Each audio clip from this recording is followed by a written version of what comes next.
तो एपिसोड की शुरुआत होते ही सियोन एकदम घबराते हुए सो के उठता है क्योंकि उसको नींद में एकदम भयानक सपना आया था। फिर अपने साइड में बैठे हुए टाइगर को देख के उससे पूछता है, क्या तुमने मुझे संभाल के यहाँ लाया? टाइगर बोलता है, हाँ मैंने तुम्हें यहाँ पे लाया है, पर वो यंगस्टर बाकी सारे मॉन्स्टर भला तुम्हारा पीछा क्यों कर रहे हैं? फिर सियोन उसे बताता है कि जब वो बच्चा था तब से उसे ये सारे मॉन्स्टर दिखाई दे रहे हैं, पर तभी उसकी मॉम ने उसे बताया कि उसे इन मॉन्स्टर से डरने की कोई भी जरूरत नहीं है क्योंकि ये सारे उसके दोस्त है। इस पर टाइगर बोलता है, तुम्हारी मॉम भी है? तभी सियोन उसे बोलता है, टाइगर तुम्हें तो पता ही होगा कि वो मॉन्स्टर कौन है और भला वो बार बार मुझे टारगेट क्यों कर रहे हैं? जिस पर टाइगर बोलता है, अभी तुम्हारी मॉम कहाँ पर है? सियोन बोलता है, अब तो वो इस दुनिया में नहीं है। फिर आगे टाइगर उसके लॉकेट को देख के उससे पूछता है, तुम्हारी मॉम ने तुम्हें देते वक्त कुछ तो बोला होगा ना? सियोन बोलता है, हाँ उन्होंने मुझसे कहा था कि ये गार्डियन स्पिरिट हमेशा मेरी रक्षा करेगी, इसलिए मैं इसे कभी भी अपने गले से ना उतारूं। और ये सुनते ही टाइगर बोलता है, अब तो मुझे तुम्हारी मॉम से मिलना ही पड़ेगा। और इस पे सियोन को कुछ समझ नहीं आता कि भला ये क्या बोल रहा है। फिर ये सीन चेंज होता है और हम नोना को देखते हैं जो कि मिहू को बोलती है, मैंने ये तो सुना था कि कोई हमें एक्सपोज करने का ट्राई कर रहा है, पर तुम तो बहुत ही ज्यादा हैंडसम दिखते हो। जिस पर मिहू उसे फनी सा फेस बना के थैंक्स बोलता है और फिर वहाँ रखे एक गाड़ी के ऊपर से जंप करके वहाँ से भागने लगता है। और ये देख के नोना को बहुत ज्यादा गुस्सा आता है और फिर वो भी जल्दी से उसके पीछे जाती है। फिर जैसे ही वो उस बिल्डिंग के ऊपर पहुँचने ही वाली थी कि तभी अचानक उसे अपने सामने मिहू दिखाई देता है जो कि अपने फायर पावर को यूज करके उसके ऊपर वहीं पे एक बहुत बड़ा अटैक कर देता है, जिसके बाद उसे लगा था कि अब तो वो नहीं बचेगी, बट थैंकफुली वो उसकी अटैक को ब्लॉक कर देती है। और फिर इस मौके का फायदा उठाते हुए वो एकदम तेजी से मिहू के पास जाती है और फिर उससे फेस में एकदम जोर का पंच मार देती है, जिसके कारण उसका पूरा बैलेंस बिगड़ गया था और इसलिए नोना उससे किक मारने के लिए जाती है, पर तभी वो पीछे जंप करके वहाँ से भागने लगता है, पर नोना उसे ऐसा करने नहीं देती और फिर एकदम जल्दी से उसके पास आके उसे इतना जोर का पंच मारती है कि वो वही बिल्डिंग पे एकदम जोर से नीचे गिरता है। फिर हम नीचे एक ऑफिसर को देखते हैं जो कि वहाँ से ये सब कुछ देख रही थी। फिर आगे हम मिहू को जमीन में बैठा हुआ देखते हैं, तभी नोना उसे बोलती है, आज ये दूसरी बार हुआ है कि कोई मेरे एकदम जोर का पंच खाने के बाद वापिस से खड़ा हुआ हो। जिसपे मिहू बोलता है, अच्छा तो तुम पहले भी मेरे जैसे किसी से फाइट कर चुकी हो। और ये सुनते ही नोना एकदम गुस्से में आके उसे बोलती है, वो लोग तुम्हारे जैसे नहीं थे और तुम पहले भागने की कोशिश कर रहे थे ना। पर फिर आगे वो कुछ करे उसके पहले ही मिहू अचानक से आसमान में चले जाता है और फिर अपने फायर पावर को इतना ज्यादा बढ़ाता है कि उसको देख के नोना तक हैरान हो गई थी। पर फिर अगले ही सेकंड अपने पावर से नोना के ऊपर एक बहुत बड़ा ब्लास्ट कर देता है, जिसके कारण वो पूरी बिल्डिंग तक जलने लगी थी। फिर हम नोना को देखते हैं जो कि इस अटैक से इतना ज्यादा जल गई थी कि उसके पूरे शरीर से धुआं निकल रहा था। फिर उससे पूछती है, तुम वाला धरती पर कब आए और तुम्हारा मकसद क्या है? मिहू बोलता है, वो तो मुझे याद नहीं, पर मुझे बस तुम्हारे बॉस के साथ कुछ बात करनी है। और ये सुनते ही नोना एकदम डेडली स्मेल करते हुए बोलती है, अच्छा ऐसा है क्या? पर फिर आगे वो कुछ और करे उसके पहले ही वहाँ वो तीनों ऑफिसर आ जाते हैं और फिर मिहू को गन दिखा के उसे सरेंडर करने के लिए बोलते हैं, जिसके बाद मिहू बिना नाटक किए अपने आप को सरेंडर कर देता है। जिसे देख के नोना बोलती है, तुम भला इतने अच्छे कब से बन गए? मिहू बोलता है, अब तुम क्या चाहती हो कि मैं अभी अपना प्राइड दिखाऊं? पर तुम चिंता मत करो, अगली बार जब हम फाइट करेंगे तब मैं तुम्हें वापस खड़ा होने का थोड़ा भी मौका नहीं दूंगा। फिर आगे नोना उस बिल्डिंग से नीचे जंप करके वहाँ से चले जाती है, जिसे देख के वो फीमेल ऑफिसर बोलती है, ये पक्का कोई इंसान तो नहीं है, फिर ये क्या है? तभी पीछे से मिहू आके बोलता है, क्या मैं तुम्हें बताऊं कि वो कौन है? और ये सुन के वो तो हैरान ही हो जाती है, पर तभी वह पीछे बाकी के ऑफिसर आ जाते हैं, जिसके बाद मिहू बिना कोई नाटक किए अपने आप को सरेंडर कर देता है। फिर सीन चेंज होता है और हम देखते हैं कि वो ऑफिसर मिहू को पुलिस स्टेशन में बैठा के उसे पूछताछ कर रहे थे। तभी वो एक क्यूट सा फेस बना के बोलता है, अच्छा तो तुम लोग ये रिकॉर्ड भी कर रहे हो, तो फिर ये देखो मैं लेफ्ट साइड से और भी ज्यादा अच्छा दिखता हूँ। पर तभी वो उसे टोकते हुए बोलती है, तुम ये सब औकात छोड़ो और सीधा मुझे मेन बात बताओ,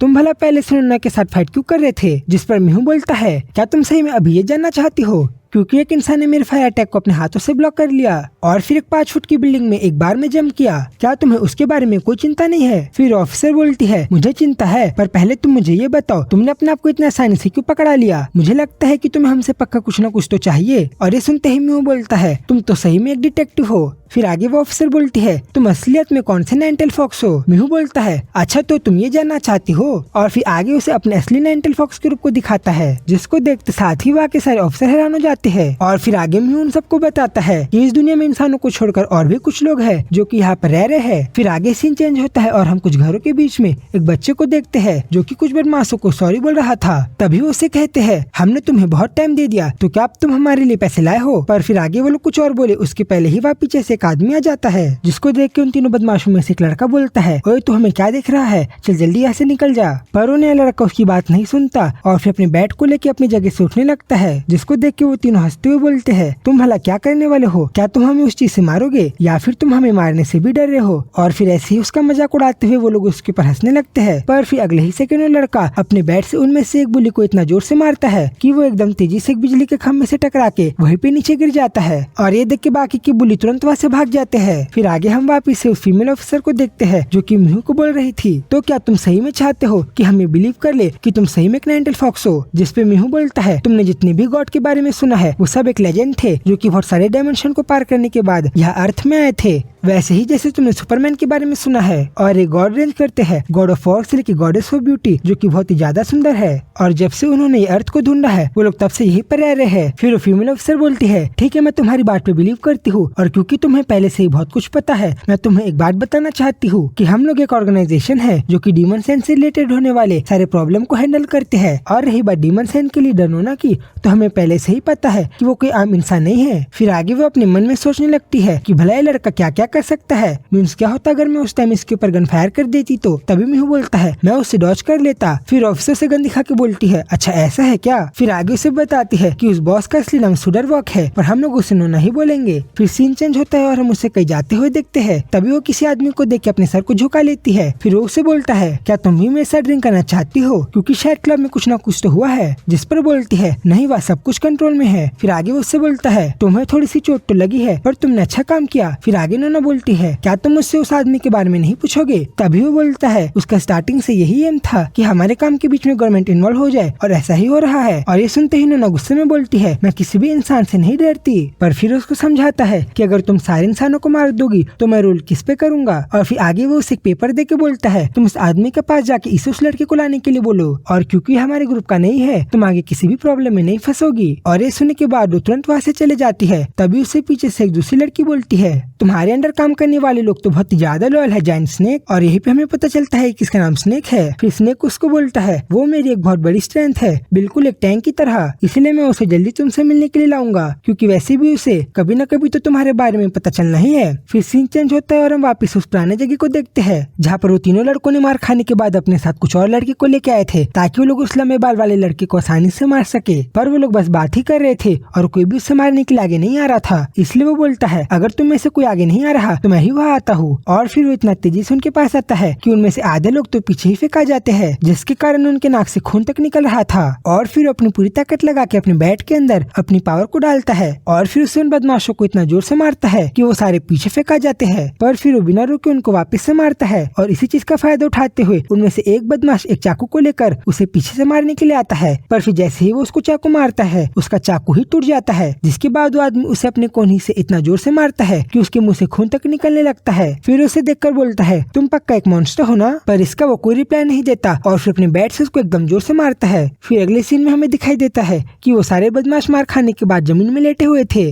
और वो मॉन्स्टर उनमें से एक लड़के के ऊपर एकदम भयानक तरीके से बैठा हुआ था। और तभी वहाँ पे नोना आ जाती है और फिर उसे देख के बोलती है, तुम भी मेरी तरह एक स्पेशल इंसान हो ना? पर उसे देख के वो मॉन्स्टर थोड़ा सा चौकन्ना होने लगता है। तभी उसे बोलती है, तुम अपने बैट को नीचे रख सकते हो क्योंकि मुझे तुमसे कुछ काम की बात करनी है। और फिर ये सीन यहीं पर खत्म होता है और हम 3 दिन बाद का सीन देखते हैं जहाँ पर टाइगर और सियोन ट्रेन से उसकी मॉम से मिलने के लिए जा रहे थे, क्योंकि 5000 साल पहले उस टाइगर को किसी ने उस लॉकेट में सील कर दिया था, जो लॉकेट से उनकी मॉम ने उसे पहनने के लिए दिया था। और या फिर वो ये बोले कि वो खुद उसमें सील हुआ था, और सील होने के बाद वो जहाँ पर था वहाँ पर इतना ज्यादा डार्कनेस था कि उसे कुछ भी दिखाई नहीं देता था। और उसने वहाँ अपना पूरा टाइम ऐसे बिताया है जैसे कि ना तो वो पूरा सोया हो और ना ही पूरा जगा हो। इसलिए मुझे ये जानना ही है कि जब मैं सोया हुआ था तब यहाँ क्या क्या हुआ था, और भला ये लॉकेट से उनके पास कैसे आया, और भला ये लॉकेट तुम्हारे पास क्यों है। और मुझे ऐसा लगता है कि जब तक मैं ये सब का आंसर नहीं जानूंगा तब तक मैं इस दुनिया में अच्छे से नहीं जी पाऊंगा। पर तभी सियोन उसे चिप्स खाते हुए देख के बोलता है, पर मुझे तो लगता है कि तुम अभी एकदम अच्छे से जी रहे हो। और फिर आगे वो उससे पूछता है, भला वो पावर कौन सी थी जो उस दिन मेरे अंदर आ गई थी जब मैं यंगसू के साथ फाइट कर रहा था, और अब मैं कितनी भी कोशिश करूँ पर अब मैं उस पावर को अपने अंदर वापस नहीं ला पा रहा। और ये सुन के टाइगर खांसते हुए बोलता है, ये तो मुझे नहीं पता, पर मुझे इतना जरूर पता है कि तुम इंसान तो हो पर कोई नॉर्मल इंसान नहीं। फिर सियोन बोलता है, तो क्या ये चीज मेरे नेकलेस से जुड़ी हुई है, और क्या मैं भी तुम्हारी तरह एक आउटसाइडर हो सकता हूँ? पर तभी उसे देख के बोलता है, तुम्हारे जैसा कमजोर लड़का कभी भी एक आउटसाइडर नहीं हो सकता,